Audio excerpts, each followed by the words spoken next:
All right. This is, I think, the 8th, something like that, maybe ninth. And set it up without advertising, talking about it. Mostly ended up riffing so far. But, I'd like to see what a version of this would look like where more people participated. So I'm going to go ahead and use this session, unless somebody shows up and asks questions or something. I'm going to, just says it restarted on the live thing. As far as I can tell, that's not real though. So I'm gonna just start thinking out loud, think through next steps on where I would advertise this and how. So I'm doing it on YouTube. I can't share a link with people that they can just click on anytime and it'll always come to today's live video, right?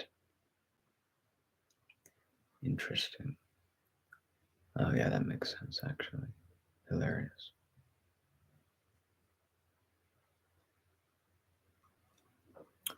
Um, is that true? Well, let's just Google it. Can I do a YouTube live? Um, Recurring, I guess, is basically the idea.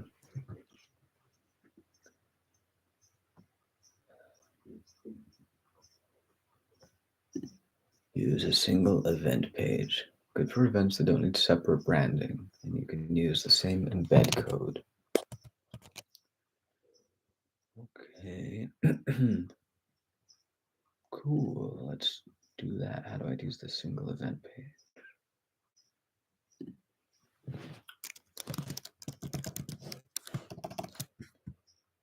Each event on live stream. I mean, that's what I'm doing, right?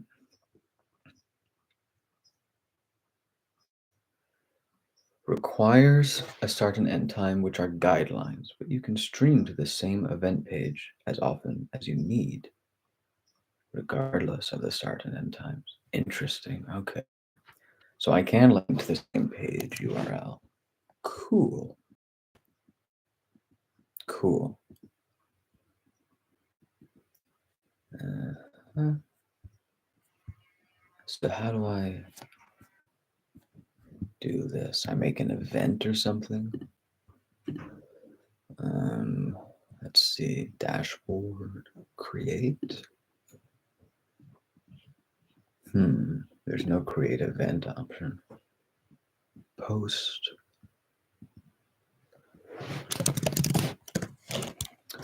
Let's see. I mean, so this is an event, I guess. This is a live stream event. And so if I took the link to this one, let's see. If I take the link to this one right now, let's see what I can do with it. So this is live. Looks like, is this true? Oh no, look at that. I labeled yesterday's number 6, but yesterday's was number 7, and today's is really number 8. Can I edit that? Looks like I can. Cool.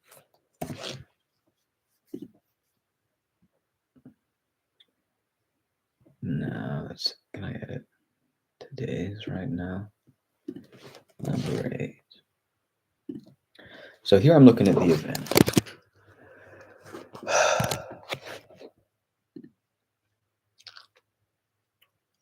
So in theory, I can use this link and people can come to it every single day.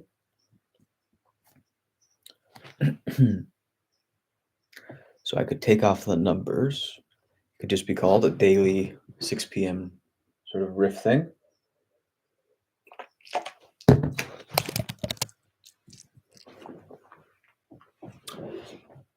And at the very least, I could share that link with friends and various platforms where people might be interested in the Metamodern thing.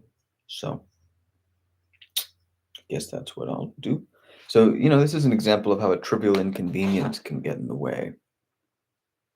I just had to figure out how to get the whole link thing figured out, I guess. So I've got a link now, which I now understand I can use for all of the events. I guess I'll edit the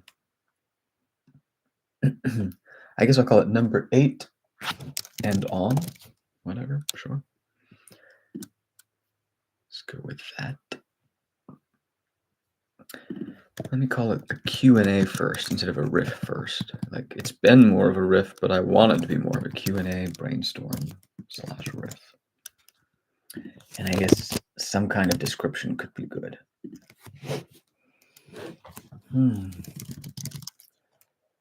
Help me make this daily hour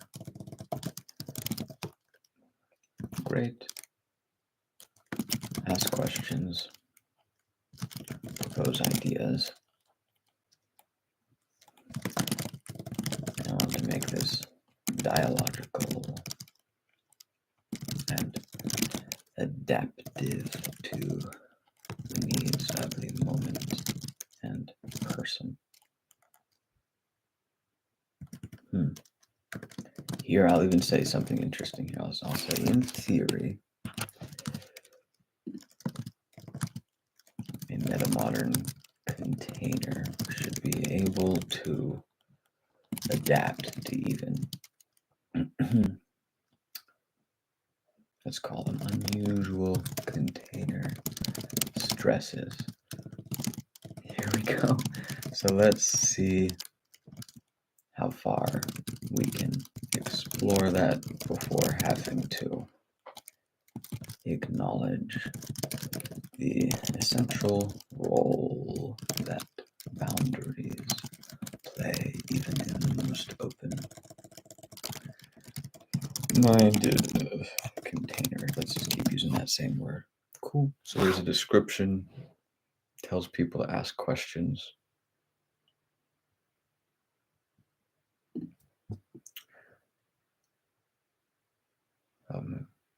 Here, let me say a little bit more about that point. Help me make it great. Ask questions, propose ideas, but what are we doing? We are being quite open-ended in some ways, but the overarching theme here is we don't know. How about that? We don't know how to solve the meta crisis, but we can't wait to act until we do. So act with me today. Fail with me today. And let's see if we can build off of generations of failures to course correct and figure out somewhere better to go. Okay, whatever. This question is we don't know how to solve the meta crisis, but we can't wait to act. Do.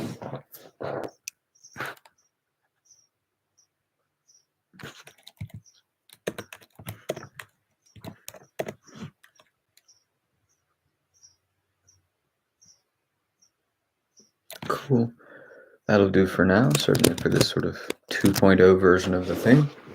I've got a link, I've got a description. Apparently, I can just come back to this link over and over again. And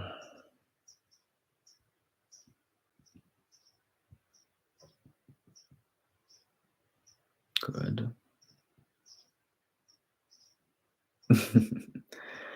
Maybe I'll come up with a thumbnail depending on, is this what my face is going to be? Okay. All right. So I guess we're good. Save. Copy link. Now, where do I want to put this? Obvious places are Metamodern subreddits, Metamodern Facebook groups, individual people I might want to invite. How would I could talk to Shrikant. The 52 Living Ideas group, I'd love to send it to them, but I don't want to spam the 52 Living Ideas group. So maybe I'll just email it to Shrikant and ask him if he has any thoughts. Welcome, Chase. Thank you. Well, that's part of the idea, man. It's good for me, and I feel like it's good just for people to be able to know anytime, any day, 6 o'clock. You caught me in the middle of saying I've gone long enough just improvising. I'm actually going to make an actual URL link I can share and share it with people. But now that you're here, like, man, if you got a question or anything you want to talk about, by all means, let's do that. I can share the link whenever. And I don't know if you've heard me, you've probably heard me say this before, but my vision for the YouTube here, I don't even know if it should even be YouTube, but the vision is people can pop in and like join and chat and talk, whether it's with video or audio or just in the chat, that's fine. Um, so if you want to talk, man, let me know. Like maybe we can make it happen. Otherwise, ask a question.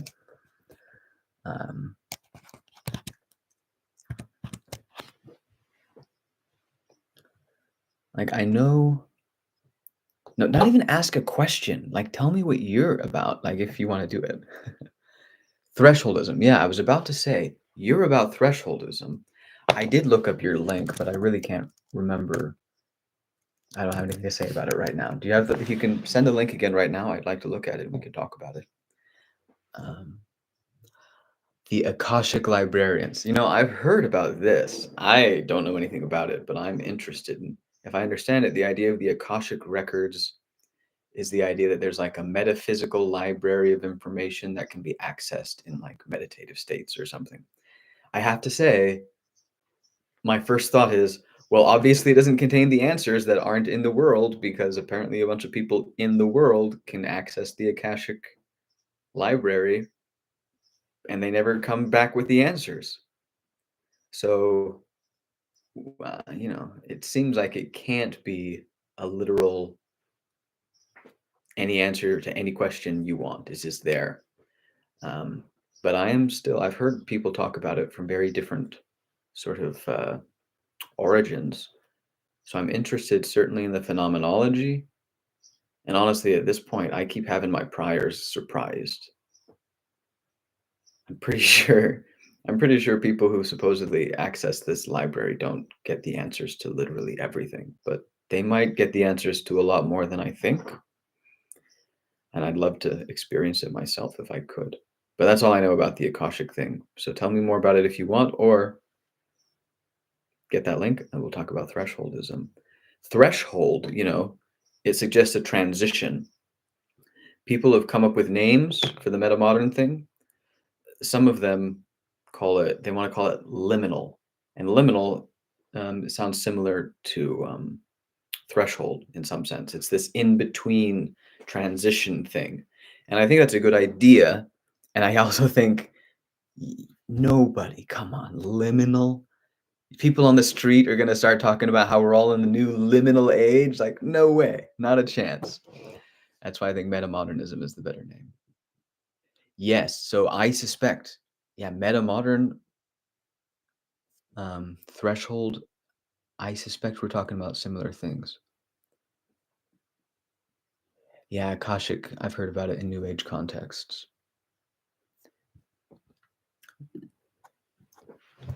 Yeah, send the link when you got it right here. And if you send it somewhere else, send it here in the chat. I'd like to look at it right now if you want to talk about it. I do suspect there's some overlap between thresholdism and metamodernism. I still think metamodernism is probably the best name, but threshold, liminal, integral, another good name people want to say, because it's all about, it's like, I think in the metamodern context, I think postmodernism has broken down our faith in our one system, which has opened up our minds to many systems. And so in the wake, in the aftermath of postmodernism, oh, you already sent the link? No, I don't see it. I don't see it. Can you like put a space in it or something? Maybe that'll work. So metamodernism is partially this idea that it's not that we have the answers, but what we do know is we have all these cultural insights that we haven't bothered to synthesize yet. First, because we were held back by modernism. Second, it was made possible by postmodernism, but they weren't interested in doing it. And now we can finally do it. And so integration of humanity's cultural productions, that's a good word. It's a good idea. And again, the people on the street are not going to be, oh, the integral age. Everybody, we're on the integral age. So, metamodern post, a game-based. I'll just Google it. Yeah. A game-based approach to self-improvement across all aspects of life. That sounds extremely interesting. That sounds a little bit like something I've been calling metamodern yoga. So the similarities might go deeper even than I realized. Um, a game. Why isn't Google's not helping? A game-based approach to self-improvement. Shouldn't that work? Or, I mean, I searched the whole thing, but that didn't work either. Well, maybe if I add in thresholdism.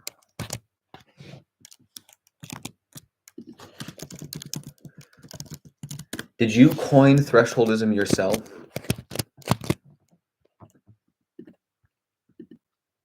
Nice. Yeah. And so, yes, so I had an experience where I was trying, figure these things out. And then I come across this term for the first time, metamodernism. And I'm like, oh, yes, that thing. And at the time I was like, your name, my name, whatever. I've decided the metamodern name's the right name. But a lot of people seem to be coming to a similar space. Even people who aren't on the cultural cutting edge. Um, I'm seeing a lot of tendency towards synthesis and a rejection of old wisdom in favor of synthesizing the old wisdom with the opposite. So, for a long time, people would say things about, enlightenment and what really mattered, and people would be like, right, yes, because that's more important than these mundane delusions or whatever. Nowadays, what I see from everywhere I go seems to be everybody talking about enlightenment is also talking about somehow synthesizing the material. They're like, yeah, there's the formlessness, but you bring it into form.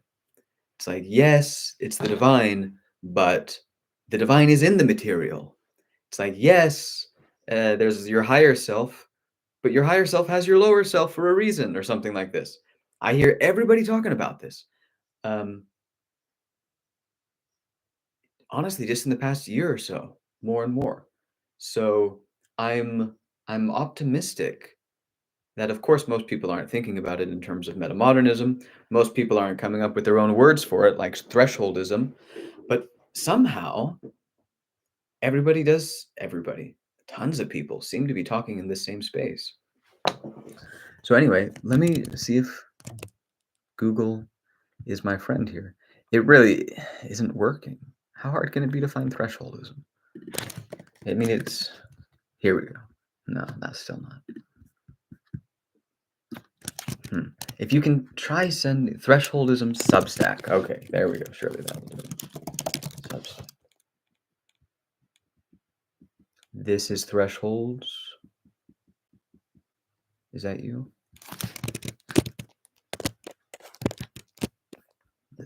The Thresholds Letter by Jordan Kistner.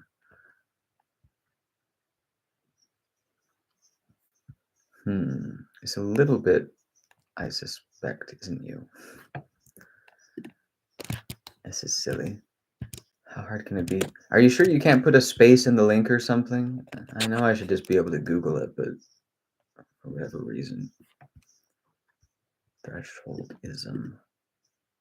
Maybe. Okay, I think I got it. An esoteric approach. There we go. Okay, yeah, I recognize this. Cool. June 2nd. Did I read this one, or did I probably read the one before it? QRI. Oh, you were with QRI? That's awesome, man. QRI, interpretation of thresholdism. Thresholdism explained by Andres. Big fan of Andres. Dr. Cha Quas. Okay. Yeah. Which one of these did I look at? A game-based approach to self-improvement across all aspects of life. That might have been the one I looked at. That really caught my eye. Okay, so yeah, let me look at this, and then maybe I'll say something about metamodern yoga, because they sound a little bit similar, and they also sound similar to Layman Pascal just published a book on Gurdjieff, some enlightened genius type guy from like 100 years ago. It was all about developing body, emotions, and mind together. Thresholdism, you grow in three different states: knowledge, character, skills. Okay, knowledge, that seems like what I'd normally think of the mental. Well, knowledge, okay, so it's what you learn from books, people in the world. Knowledge, yep. Character is what you value, how you behave, how you relate.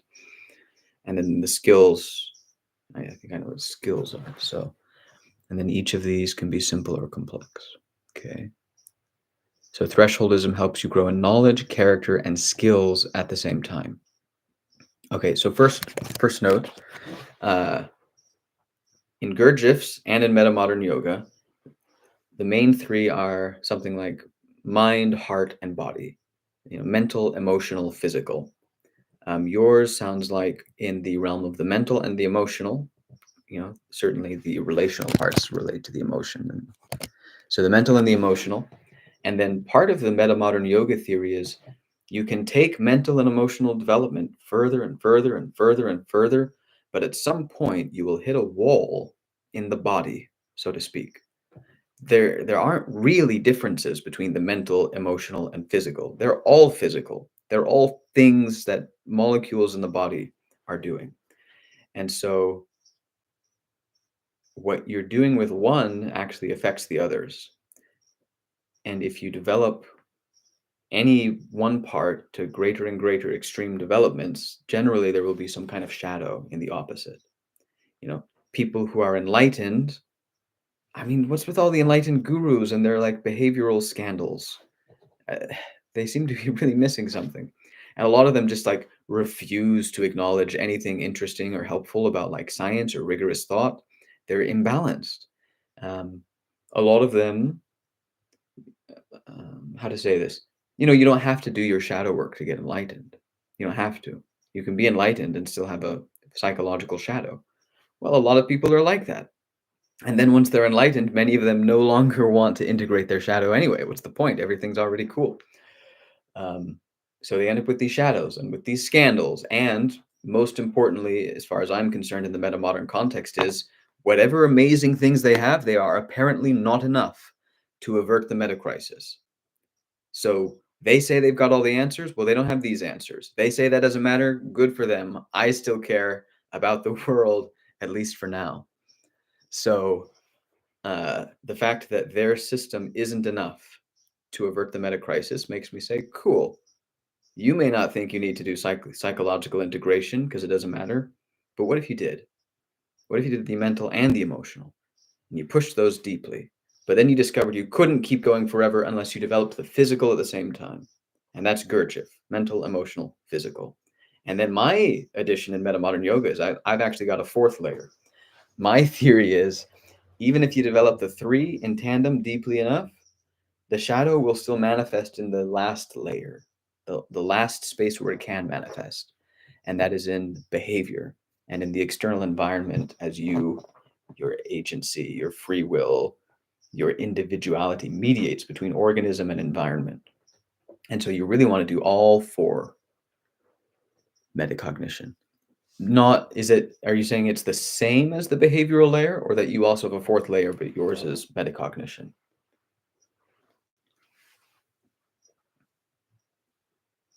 Yeah, yeah.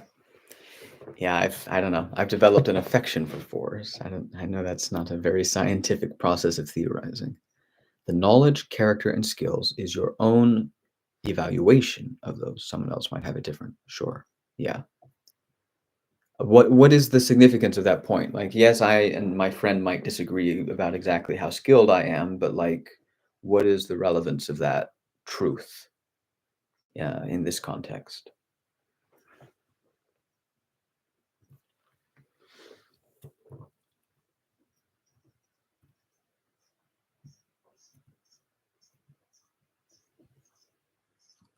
Ah, yes, yes. Yeah, yeah. Yeah, the boundaries here are a little bit fuzzy. In my system, precisely because there's really not a true separation between the layers, that's okay. The fuzziness is perfectly fine. Um, but yeah, the idea is, I mean, on some level, what we're really hoping for, what I'm really hoping for, is something like behavioral excellence, but such excellent behavior that it can avert the meta crisis. And so given that nobody has achieved that, the question is, what would it take? And my thought is, well, if you want greater and greater and deeper and broader excellence behaviorally, then the shadow will come up in the mental, emotional, and physical layers unless you develop all four of them in tandem. And then the happy news is that the synthesis means instead of pushing in this direction and then the shadow develops, and now as I try to push farther, the shadow acts like a brake, like an anchor. The Buddhists say it'll take many lifetimes to finish your mental development enough to become enlightened. It's like, that is so slow. Isn't there any faster way? And the theory is, if you only pursue the mental layer, it takes lifetimes. If you pursue the mental layer and the emotional and physical and behavioral all together, it doesn't take several lifetimes. It doesn't take 4 times as many lifetimes. It takes much less time, in fact. It precisely took so long to achieve that mental excellence because you pursued it in isolation. But if you pursue it in harmony with all 4 layers, then what is an anchor for further development in one direction is your best starting point for development in an opposite direction. And so you want those resistances, you want those things to show up because those are parts of you with something to teach you, something you want to integrate. And as long as you're trying to go farther and farther in one direction, any errors in your system are going to start pinging louder and louder as errors, slowing you down. You're going to think that you should just keep going that way. And you're going to think your body, your subconscious, this pinging is the enemy.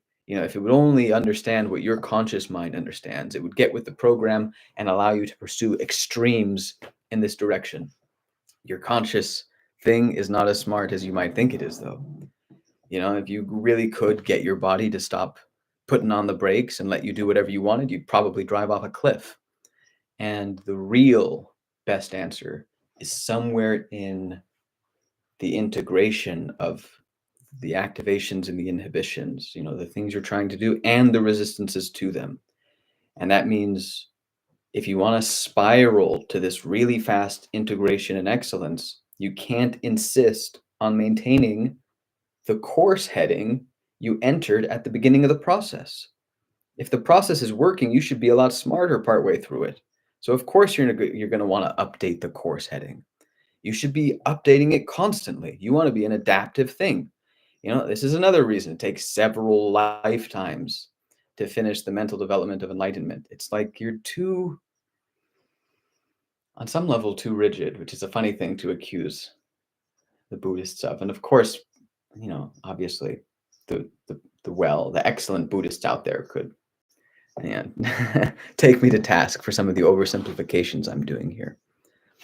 All right.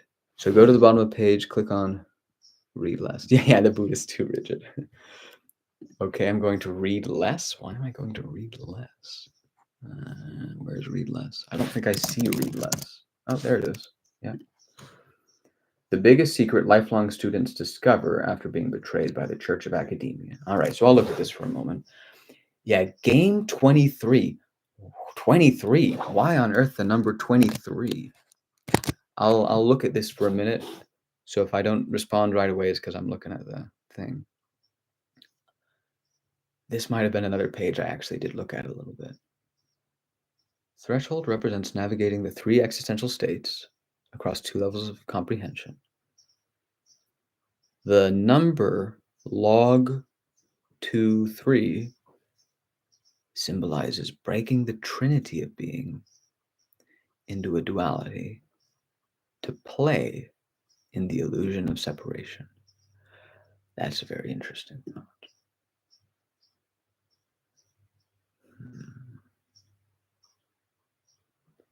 Yeah, I have been taking Trinitarian conceptions of being more interesting. The Hindu and the Christian traditions have this.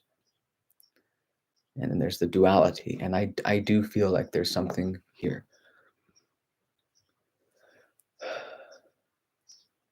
The breaking of the trinity of being. I mean, I'd like to know your take on what that trinity is. I've heard a few things, I've thought a few things, but I feel very like I'm grasping in the dark and seeing through a glass dimly here. It's like the trinity of being somehow reduces into a duality because for some reason, okay, here's this. You might like this. You know that painting, Michelangelo's painting, Sistine Chapel. God's finger reaches down, Adam's finger reaches up, but that gap, right? And that's the gap that matters. The gap is the most important part of the picture. It's those yearning, that stretching. Can we reach the, the separation between heaven and earth? But but that's what we think it's about. That's not what it's about. It's about the whole picture. The whole picture had to be created in the first place. The real struggle is not overwhelming, is not overcoming separation. It's how do you get separation in the first place out of something that presumably wasn't separate? It's creating the gap, creating the uncrossable gap. That's the miracle. Now we got to figure out how to cross it. Yeah. Good. and right. And then you say, well, wait, why would we want to create that? Because there's something in the separation for us to play with. Yeah. All right. The game board is the soul's state. I'm not okay. So I'm looking at this paragraph has got some technical stuff that I will not be able to absorb fast enough here. So I'm going to skim a little. Players modify their existential state, translate insights. Translate insights what? It says they're translated via experience. Good. But why are we translating the insights? Bernardo Kastrup. Let's play. Yeah, man. Let's play. So Bernardo Kastrup, I don't know if you've heard of him, philosopher, computer scientist, and what he says is, I'll simplify. Just, I'm not making the case. I'm just expressing the idea. Familiar, awesome. You might have heard him say this then, because it's a similar idea. Yeah, smart, very interesting guy too, and the way he's doing it. He speaks of like having like a daemon, and now Vervaeke's got like this whole thing with Hermes going on. That's extremely interesting. But anyway, what Bernardo Kastrup says about existence and creation is something like he thinks it's all mind. He's one of those. Everything is mind. Cool. But then he says, what's different is the one mind isn't happy and like God and perfect. The one mind is like freaking out. It's like, how does anything exist? How do I exist rather than nothing? The one mind's freaking out. And so it dissociates. It separates one part of itself from another. It dissociates to obtain new points of view from which to look back at itself and like scratch its head and be like, yeah, even from this perspective, that's a really hard question. Why on earth does anything exist? That doesn't make any sense. But what Bernardo Kastrup says is, as the one mind dissociates into us, among other things, we learn things. And then supposedly when we die, our insights somehow go back into the thing and are used in some sense. There's actually a purpose of some kind. He says, he uses the word relief, that what we've learned somehow can give some measure of relief to the anxious one mind that can't figure out why it exists. Obviously, Richard Dawkins wouldn't be very interested in that idea, certainly not as I've presented it so far, but it's an interesting shape to arrive at. And I like part of the puzzle metaphysically for me is I just don't really buy the whole everything is perfect thing. The whole like, well, from God's perspective, the Holocaust is just another experience. I'm like, man, it just has to be like this. It has to be like this. And there's no way out because nobody who has any power cares. Everybody who has any power is like, no, we like it. We want more of it. It's like, geez, really? There's something that I like about somebody saying, no, the creation was for something. It was, I mean, we've talked about play. That's sort of the idea in like the Christian tradition. God was just like, hey, I want to have somebody around. I'm perfectly fine right now, but I'll have somebody else around. That's better. That's fun. That's play. That's love or something. But it only kind of makes sense. And so there's something I do like about Bernardo Castro being like, yeah, it's hard on us because we're sort of sharing in the burden of the one mind we're a part of. And I've actually wondered if Christ, there's an interesting way to point at Christ and the crucifixion in this. It's like, What would the one mind's dream come true be as far as each of us be?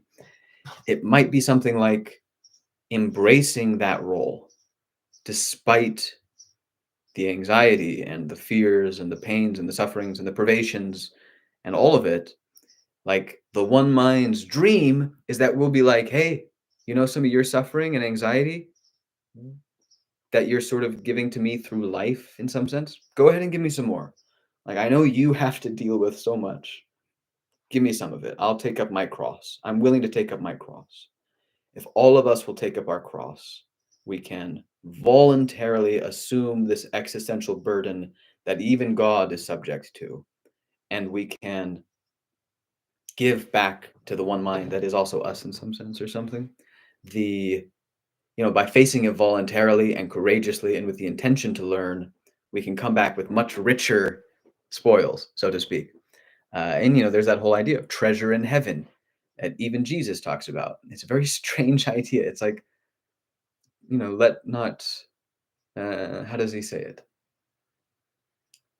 Something like, gather not treasures on earth where moth doth corrupt, but gather ye your treasures in heaven, for where your treasure is, there will your heart be also. And it's a little bit like, treasure in heaven?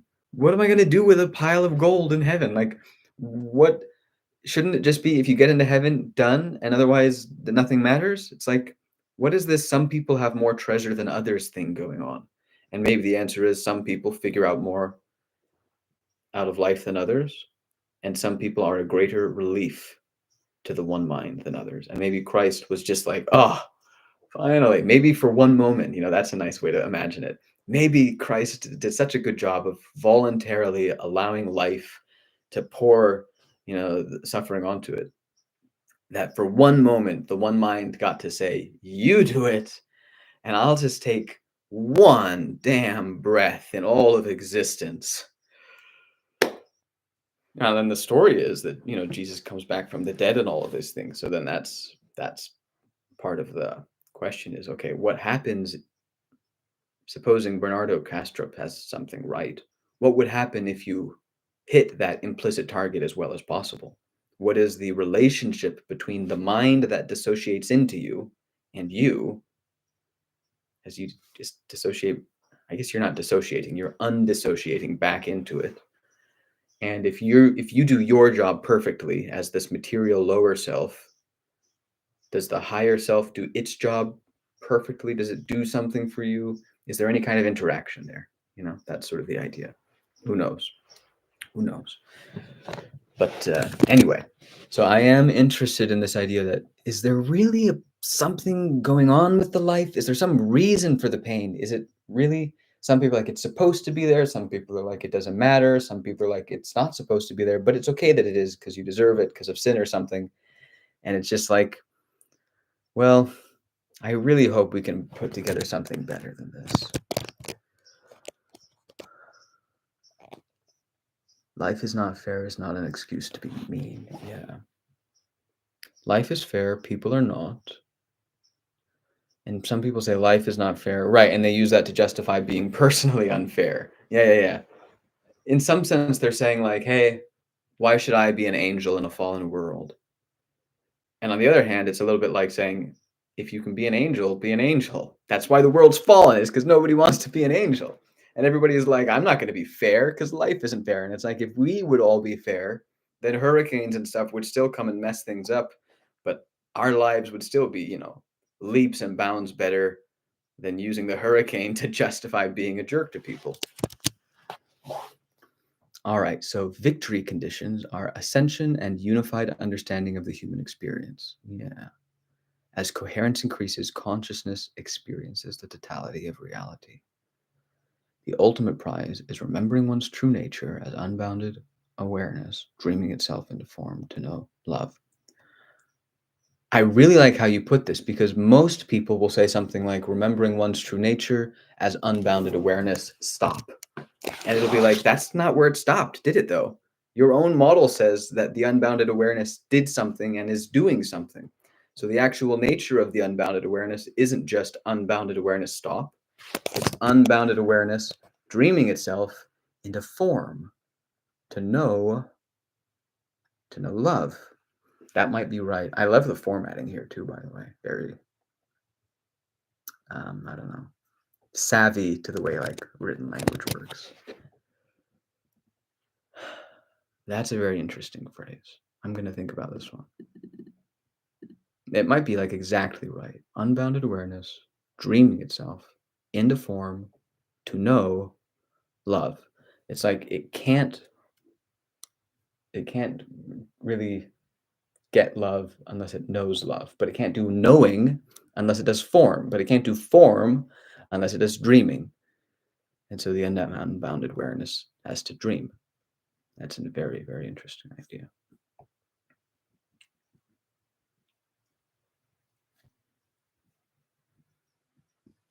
Yeah, and they seem to think, oh, hey, somebody else stopped in. Welcome. Feel free to ask any questions. People seem to think that it's like, oh, yeah, yeah, yeah, something led to you, and now your job is to undo it, to go back to the real thing. Like whether it's the Buddhists that say that your perspective is a delusion, or the Christians that say that you want to go back. And it's like, well, then why was it created in the first place? um, Maybe instead of being like the big picture is big comes down to you tiny and now it's your job to get back to the good thing. Maybe it's more like your job, if this thing comes down to you, your job is to go back to it. And then, hey, Victor, and then maybe there's some sort of dialogue or interaction here. I don't know. I mean, I really don't know. Goat Saturn. Are you saying goat Saturn? Because if you're saying goat Saturn, I don't know why you're saying goat Saturn. Here, Victor, let me. Oh, is it Saturn Day? Oh, Saturday. Yes, it is Saturday. Did something I say, is it like what Saturn is about? Isn't Saturn associated with the Titans or something? And the goat, I mean, is the goat the devil? Why are we doing goat Saturn? Let me see if I can put this in the link. Oh, no, that's irrelevant. Okay. I just tried to put this link in the chat. I don't if it blocked a link before, Victor, but if you can see it, that's sort of what I'm looking at. And here's a very interesting phrase we were just talking about. Well, I messed up the formatting, but hopefully you can read that here.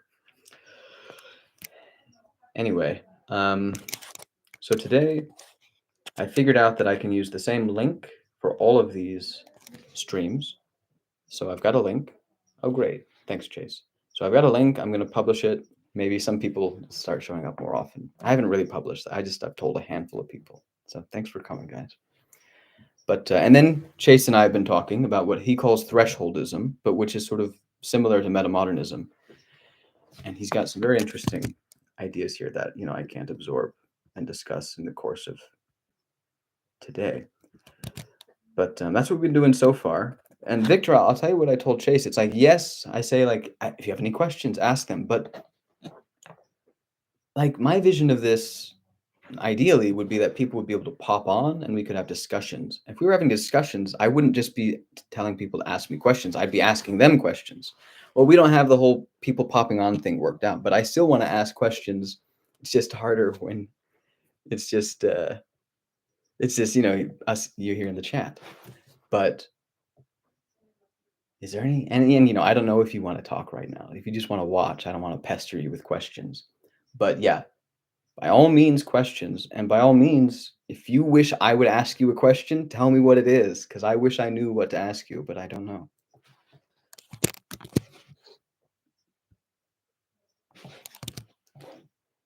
And I'd also like, so I just jumped into this container. I did about a week of them. Now I finally got the link situation figured out. I'm going to share it around a little bit. That's cool. Yes, please, Victor. But I'd also like help thinking through the container. Like, what can we do with this container? I know that's my job to answer, but it's my job to answer by getting you to answer it for me, or do it myself, or either one works. On some level, I just want a dialogue or a group dialogue.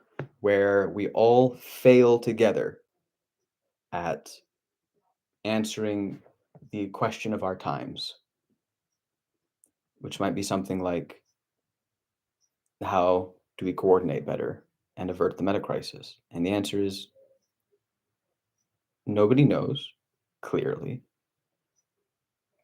Nobody knows how to get there.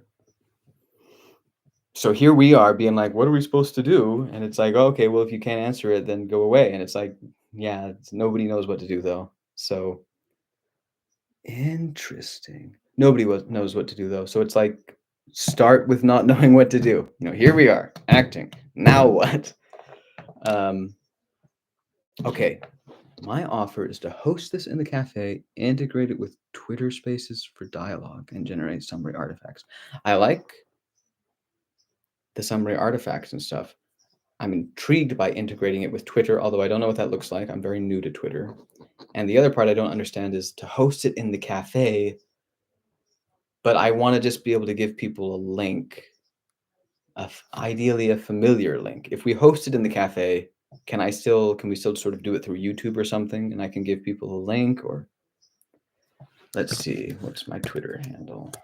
I think it's Hunter Glenn, but there's probably a few of us. Maybe not. Maybe I'm just the Hunter Glenn. That's kind of cool. I've put the link in the chat, so unless it blocked it, there you are. Yeah, talk to me, Victor, or we can talk about it after. We could still stream it to YouTube. Okay, yeah. And live, right? We could do it live. I could be in the cafe, but anybody who wants to watch they just click on a YouTube link, like they're so familiar to doing, and they just click on it anytime between 6 and 7, any day of the week, and then there they are, and we'll go from there. But is that correct? We would still be able to have it here on YouTube at 6 o'clock? What if people want to chat? Will I be able to see? Maybe we should, I don't know. I'd like, if you could just pop on, we could talk right now, But talking in the chat like this is a little unwieldy. Let's go over the details. Like, I'll message you on Facebook for this kind of a thing. And then, here, I'll just message you right now. And then, here.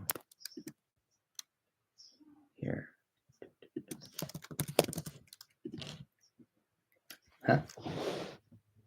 Oh, there we are.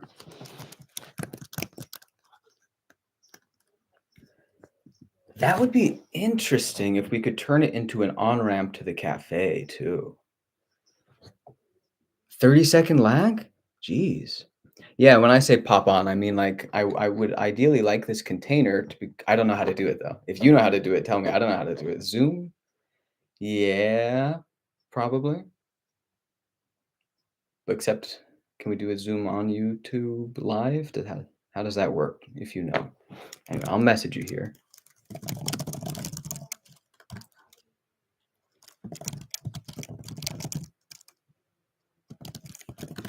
Okay, so I'll follow up with you on the chat in 15 on these logistic details.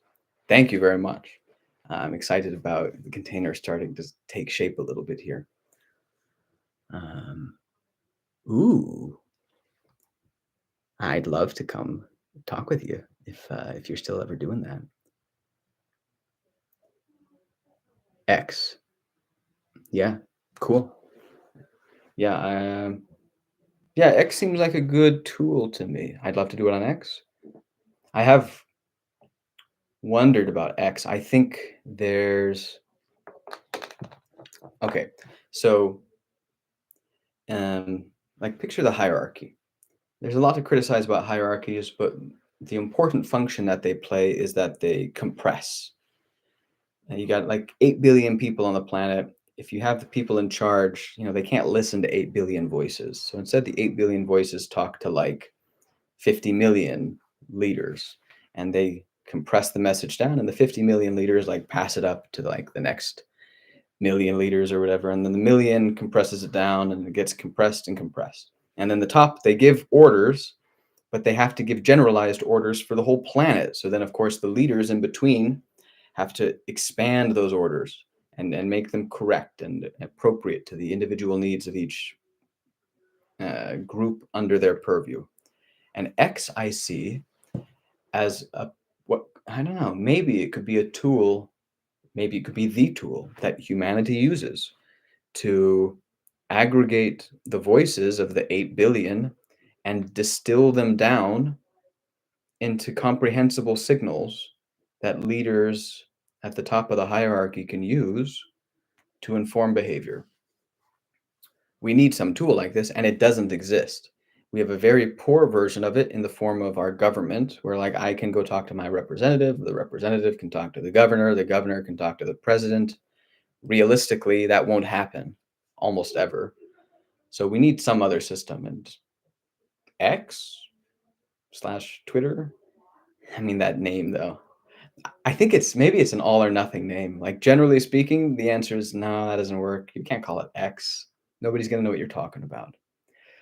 But you do it long enough and people will go X as in the Twitter thing, and then you've got it. Then you've won because like you've won a letter. Everybody thinks X, they think you. That's victory. Let's talk simultaneously cafe, stream, YouTube, and Twitter. Audio back and forth. Yeah, because that's a good point. The lag is a serious issue I wasn't aware of. Thank you very much. I appreciate, again, the container coming together. So 9 minutes left. We're going to talk the logistics a little bit elsewhere. If there's anything not related to the logistics you'd like to talk about or you wish I would ask you about, feel free to write in the chat. Otherwise, my first inclination for the last 8 or 9 minutes here is to look at another one of these thresholdism things and see if there's anything here. The QRI interpretation. What do you mean QRI interpretation? Did you talk to Andres or something?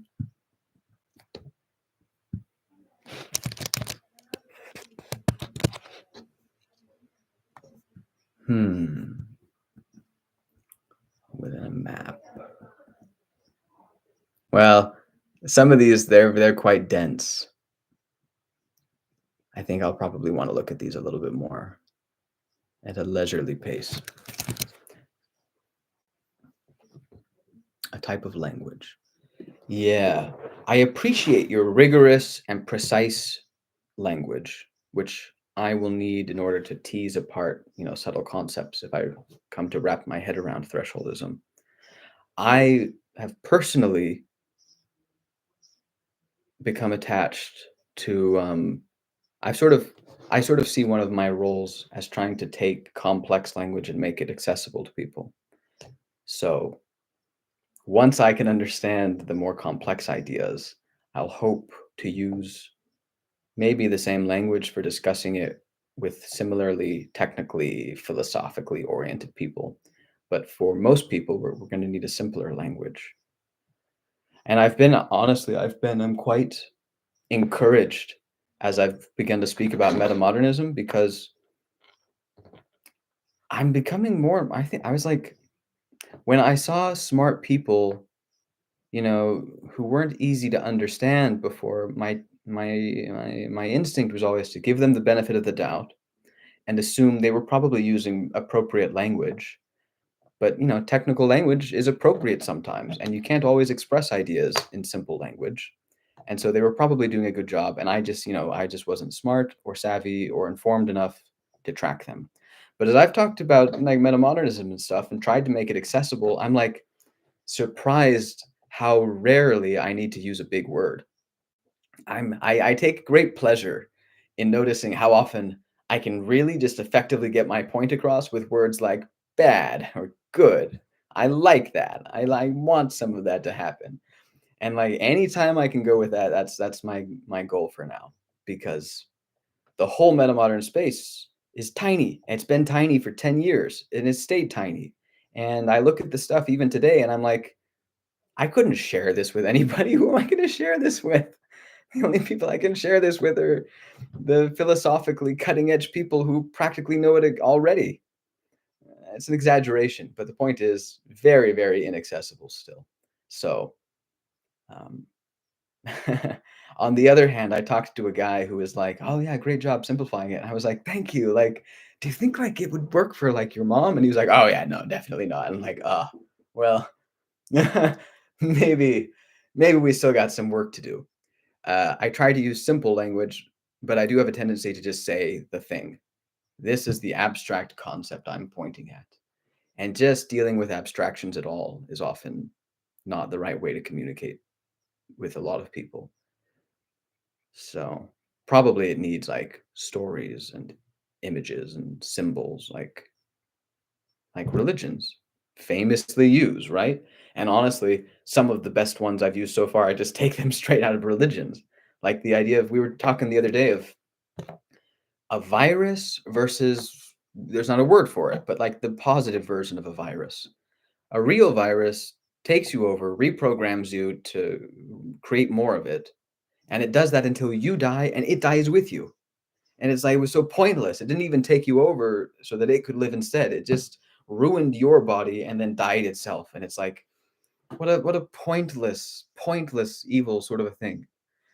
And the idea is, but what about a pattern that is similarly effective at spreading, but it doesn't hijack cells or people or whatever. It doesn't rewrite them, it doesn't get rid of them. It instead only adds. It preserves what is there and it adds. And it adds in a way that helps what was already there get even more of what it was seeking. So it's selfishly good for the host, but it's better for the host because they also orient towards something like the highest good or the most important. I don't know, like the spirit of the times or something. You ride the wave of the spirit of the times and you discover that there's more energy so that you can do better for yourself and better for the spirit of the times at the same time. And so that's a pattern, we that's a positive, pro-social, harmonizing, unifying pattern that would hopefully, sweep the world. And then what do we call it? We don't want to call it a virus, but what's the word? I don't know yet. So we need a word. And then I'll just go to like Jesus. I'll be like, well, Jesus said you put a little bit of leaven in 3 loaves and then it spreads to fill all of them. That's what the kingdom of heaven is like. And it's like, great. So it's like leaven. Now he also says, beware the corruption of the leaven of the Pharisees. So the metaphor can go negative as well. But anyway, a point is, let's yeah, going viral doesn't sound too bad. Going viral sounds okay, but it being a virus, it's too close. Even right now, I think it's culturally a hot button issue right now to refer to the woke thing as a mind virus. That's become a very popular term very fast. And it's like, yeah, it sounds really pernicious when you call it a mind virus.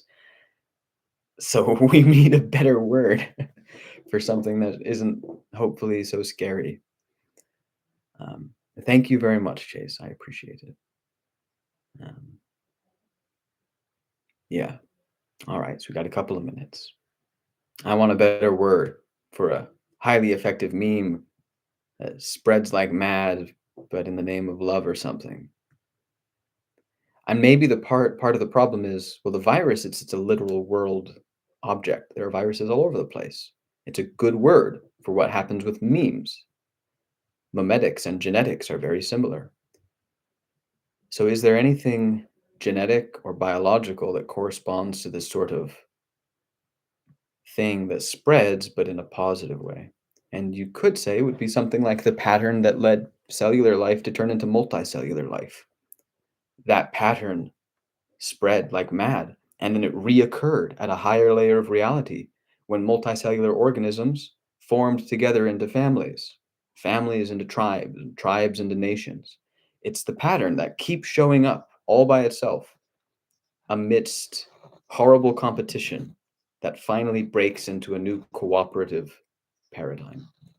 The emergence of swarm intelligence, cooperative swarm intelligence, instead of endless Molochian competition.